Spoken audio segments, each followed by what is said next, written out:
আমরা আল্লাহর বান্দা এবং রাসূলের উম্মত, তাই না ভাই?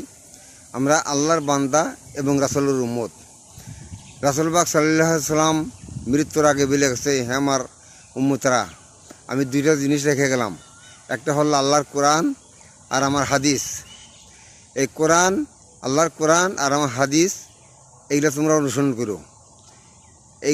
অনুসরণ করো এবং এই আল্লাহর কোরআন এবং আমার হাদিস অনুসারে জীবনযাপন করবা তোমরা। বিশ্বনবী মুহাম্মদ রাসূলুল্লাহ সাল্লাল্লাহু আলাইহি সাল্লাম এই কথাটা বলে গেছে উনি মৃত্যুর আগে, আমার উম্মতেরা, আমি যে আল্লাহর কোরআন এবং আমার হাদিস এই দুটা জিনিস রেখে গেলাম, এই দুটা জিনিস তোমরা অনুসরণ করবা, এই আল্লাহর কোরআন আর হাদিস মোতাবেক জীবনযাপন করবা। এই কথাটা বিশ্বনবী মুহাম্মদ রাসূলুল্লাহ সাল্লাল্লাহু আলাইহি সাল্লাম উনি এই কথাটা বলে গেছে।